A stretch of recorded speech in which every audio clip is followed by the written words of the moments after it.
Pemirsa, baru saja kita saksikan debat perdana calon gubernur dan calon wakil gubernur Jawa Tengah. Semua gagasan sudah mereka tumpahkan di panggung debat.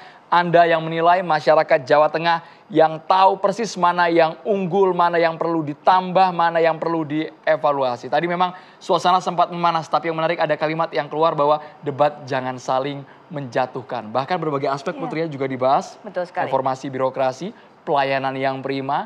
Pak Andika tadi juga menyentuh mengenai indeks demokrasi yang mungkin dianggap turun di Jawa Tengah. Baik, semua strategi persiapan yang matang sepertinya sudah keluar pada debat malam hari ini yang merupakan juga debat perdana. Dan malam memang semakin larut, tapi sepertinya karena melihat semangat masing-masing pasangan calon, saya dan juga semuanya di sini juga masih tetap semangat mengawal debat ini. Nah, kita juga sambil lihat di layar, ini adalah tadi usainya debat pertama dari calon gubernur dan juga calon wakil gubernur Jawa Tengah yang langsung saja masih bersama kita para juru bicara dari masing-masing pasangan calon. Ada Mas Dito dan juga Pak Haris. Puas nggak mereka melihat yang mereka atau sosok yang mereka jagokan kali ini? Mas Dito, bagaimana melihat penampilan dari Pak Andika kemudian Mas Hendi ini? Sudah cukup matang semuanya apa yang dipersiapkan keluar semuakah dalam debat kali ini? Iya, jadi ini karena debat perdana ya Mbak ya. Jadi kita melihat dan ini debatnya kan disesuaikan dengan tema. Temanya tentang tadi kepemimpinan, kemudian reformasi birokrasi.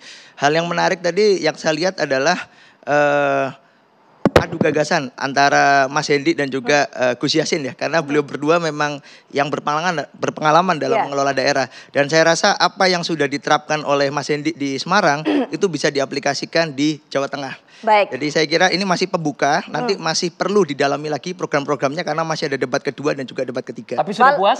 Sudah puas, Mas? Walaupun sempat kena jebakan tadi daerah paling ujung dari Jawa Tengah, dari ujung timur gitu. Tapi tetap yakin ya dengan performa dari pasangan yang dijagokan ini? Tetap yakin karena rekam jejak berbicara lebih keras daripada sekedar debat. Luar biasa. Kita boleh ke Pak Haris yang senyumnya sepertinya sumringah. Dengan modal pengalaman Pak Haris. Iya, seperti saya sampaikan di depan sebelum debat cagup berlangsung bahwa calon nomor 2 ini betul-betul sangat menguasai nama kecamatan, jumlah kecamatan, nama desa, apa yang di ujung timur, ujung selatan, problem-problem yang ada di kabupaten kota sangat menguasai. Kenapa? Karena memang beliau yang satu adalah Kapolda Jawa Tengah, tentu sangat akrab dengan teritorial Jawa Tengah, yang satu adalah wakil gubernur 5 tahun anggota DPR di Jawa Tengah, sehingga ibarat meminjam misalnya Pak Dokter gitu. Jadi kalau mau mengobati ini sudah komplit, diagnosisnya itu sudah komplit gitu ya. Tinggal kasih resep lalu beli obat, sembuh insya Allah penyakit itu. Jadi saya kira problem-problem yang sangat kuasai tadi menjadi modal yang sangat penting bagi pasangan 02, Pak Lutfi dan Gus Yassin untuk mengabdikan dirinya, ilmu, tenaganya, pikirannya total, penuh untuk warga Jawa Tengah. Iya, pengalaman mengantarkan kepada penguasaan materi tadi. Tapi betulkah seperti itu? Apakah juga sejalan dengan pendapat dari para panelis? Kita mungkin bisa dengarkan terlebih dahulu pendapat dari Pak Teguh. Bagaimana Pak Teguh dari penguasaan materi tadi? Ya, baik. Kalau dilihat dari bagaimana cara mereka meyakinkan kepada pemilih atau kepada masyarakat Jawa Tengah adalah mereka bilang begini kira-kira berempat itu. Hai rakyatku Jawa Tengah, lihatlah bahwa kami ini layak menjadi pemimpin saudara. Kami punya ini, kami punya pengalaman ini, kami punya visi ini, kami punya program ini. Anda layak saya pimpin. Nah, saya kira ini nanti yang akan kita lihat adalah efek dari yang disampaikan di malam hari ini.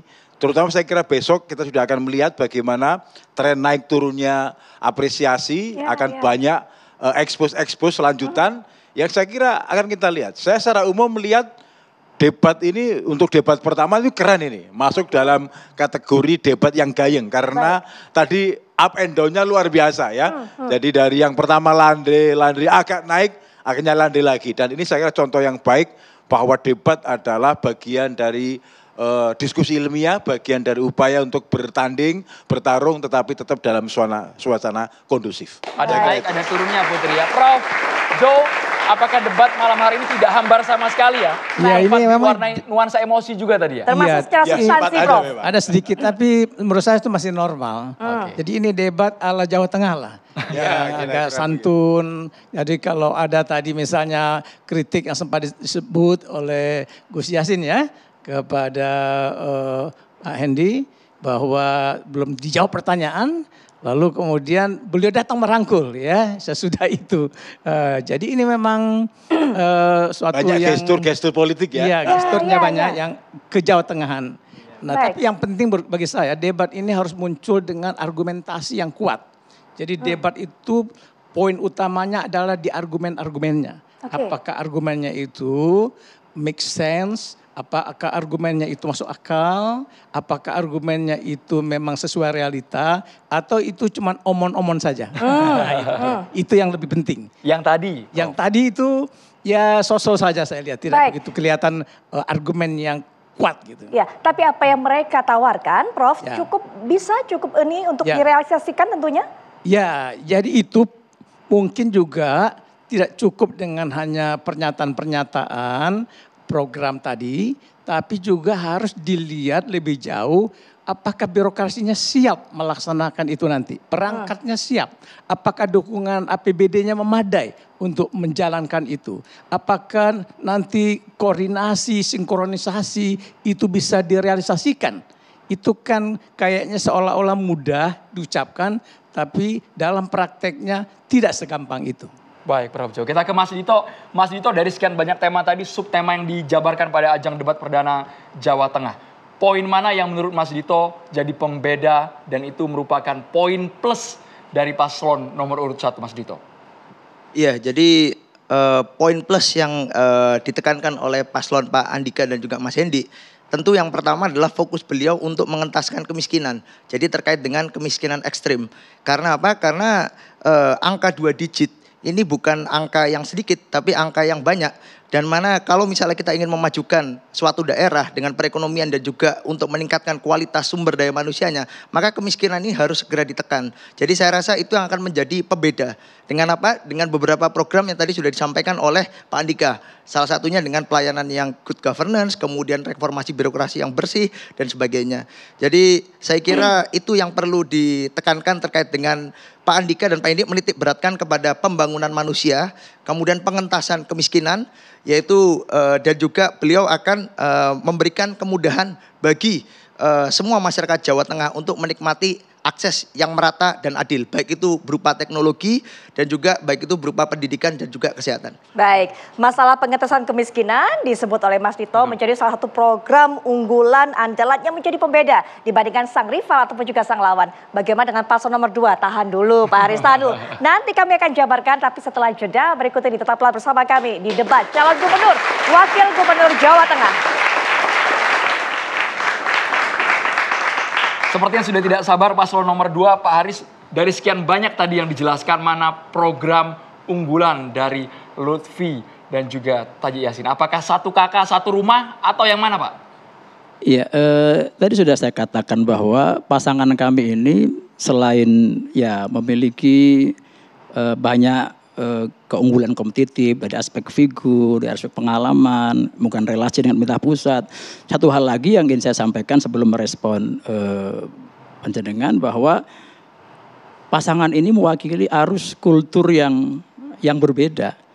Dan inilah menurut saya keunggulan dari pasangan nomor 2. Jadi Pak Lutfi ini basisnya nasionalis, Gus Yassin ini religius, sehingga terwakililah komponen Jawa Tengah, dan itu selalu penting dalam setiap momentum, dan semoga ini bisa memberikan memenuhi harapan masyarakat Jawa Tengah bahwa yang nasionalis terwakili dalam figur Pak Lutfi, yang santri dalam figur Gus Yassin.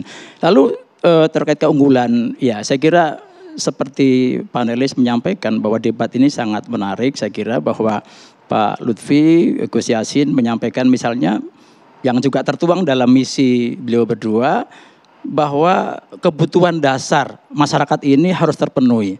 Kalau dalam misi pertama itu pemenuhan secara inklusif gitu. Jadi rakyat miskin harus terselesaikan secara bertahap, kemudian pendidikan dasar dari 8 menjadi 9 tahun, kemudian juga beberapa hal yang diungkap, misalnya RTLH, rumah tidak layak huni, secara bertahap juga harus diinventarisir dengan baik. Dan tadi Gus Yassin karena sudah pernah menjadi wagub, saya relatif apal juga apa yang sudah dikerjakan oleh beliau. Yang kedua, adalah tentang infrastruktur juga. Jawa Tengah ini provinsi besar, jumlah kabupaten kotanya besar, ruas jalannya panjang, dan ini problem yang dari gubernur satu ke berikutnya belum selesai. Jalan-jalan yang kurang bagus itu begitu sangat banyak. Dan eksplisit disampaikan dan juga dalam misi disampaikan bahwa ini penting untuk diselesaikan karena akan berpengaruh terhadap pergerakan ekonomi masyarakat Jawa Tengah. Semakin bagus infrastruktur tentu juga akan semakin terungkitlah ekonomi Jawa Tengah. Tentu banyak hal lagi yang saya kira bisa kita kaji dalam kesempatan yang lain. Terima kasih. Baik, Pak Teguh, kedua pasangan ini sepakat mengenai masalah pengentasan kemiskinan. Ditambah lagi kemudian juga tadi dari Pak Haris mengatakan masalah infrastruktur juga menjadi salah satu hal utama yang mendapatkan fokus. Bagaimana kemudian melihat tawaran-tawaran mereka untuk bisa menyelesaikan masalah ini? Kalau di level hari ini memang kita mungkin belum bisa banyak berharap sampai ke rencana aksi ya. Karena di level gubernur memang berbicaranya kebijakan. Tetapi minimal dari dua pasangan malam ini kita mendengarkan bagaimana kedua pasangan ini memberikan garis-garis besar kebijakan yang akan dilakukan ketika beliau jadi gubernur maupun wakil gubernur. Yang saya highlight adalah ketika pasangan pertama dan pasangan kedua juga menggarisbawahi tentang kemitraan, tentang bahwa tidak bisa membangun sendirian, membutuhkan pihak lain, butuh kerjasama, butuh kolaborasi, butuh bergerak bersama. Itu saya kira sebuah kesadaran pemimpin yang baik. Nah, tadi betul saya kira ketika Prof. Jo mengatakan mungkin yang harus ditanyakan adalah seberapa besar daya dukung ini nanti mencukupi terhadap ide-ide mereka ini. Ini kan idenya kan ada yang super idealis, ada yang barangkali kayak tadi misalnya satu desa, 1 atau 5 spot internet itu tidak murah loh itu. Ya. Itu bisa triliun itu. Nah, pertanyaannya apakah semua APBD akan digerakkan ke sana? Kan nggak mungkin. Masih ada sektor-sektor lain di mana jumlah kewenangan kan hampir 60, bahkan 40-50 kewenangan kabupaten kota dan provinsi. Apakah itu cukup dengan duit di bawah 30 triliun? Nah, oleh karena itu saya kira kita akan lihat nanti. Mungkin di debat kedua, di debat ketiga, bagaimana yang sifatnya general policy ini bisa diturunkan menjadi rencana-rencana aksi yang kemudian bisa aplikatif di lapangan. Ini saya kira tantangannya. Baik, kita ke Prof. Jo dengan keterbatasan anggaran 29 sekian triliun. Ya. Apakah yang disampaikan mereka itu hanya sebatas normatif atau realistis? Ya, itu tergantung bagaimana mereka mengelola anggaran, ya. Membuat efisien dan efektifnya pengelolaan anggaran. Nah, tapi dalam praktek selama ini yang saya tahu, urusan pemerintahan itu kurang lebih 32 urusan pemerintahan yang dipegang oleh provinsi. Kemudian di kabupaten kota juga seperti itu. Nah, lalu kalau dia mau menjalankan program tadi pengentasan kemiskinan, lalu ada soal biaya pendidikan, kesehatan, rata-rata untuk pendidikan kesehatan itu sudah kedororan APBD itu, ya. Plus lagi kemudian ada jalan. Makanya jalan itu, Mas Haris, itu belum selesai dari satu gubernur ke gubernur yang lain karena duit habis, ya. Nah, jadi kalau toh nanti mau dipakai untuk bikin perumahan, mau bikin internet di desa, nah itu harus cari jalan meningkatkan pendapatan asli daerah atau sumber keuangan dari eksternal Pemda, dari luar. Ya, apakah dengan kemitraan, dengan private sector, kolaborasi dengan pihak masyarakat, civil society, plus harus pandai-pandai nih cari duit ke pusat. Nah, itu juga satu resep ya. Kalau pandai dapat duit dari APBN nih, Mas Haris nih di DPR ya. Itu APBN kalau gubernurnya pinter itu bisa bantuin untuk mendongkrak percepatan programnya dia. Iya, ada tambahan kah Pak Teguh? Singkat mungkin kalau ada tambahan. Saya kira inilah kolaborasi yang tadi dikatakan Prof. Jo itu pinter tetapi tetap harus on the track ya, jangan sampai pinter nyengget-nyengget tetapi malah kena masalah gitu. Saya kira itu harus Mbak Putri harus serius dilakukan. Tindakan-tindakan itu tidak selesai di level policy tapi harus di level yang lebih operasional. Nah, untuk bisa begitu ya dia membutuhkan diskusi dengan banyak pihak, implementasinya, eksekusinya supaya tidak selesai hanya di dalam konsep dan pemikiran. Baik, ya, tantangan untuk kedua pasangan calon, Andrew, yaitu APBD kedodoran, tadi catatan dari panelis, bagaimana kemudian menemukan daya-daya dukung lainnya. Tapi nanti silakan dijawab setelah jeda berikut ini, kami akan segera kembali.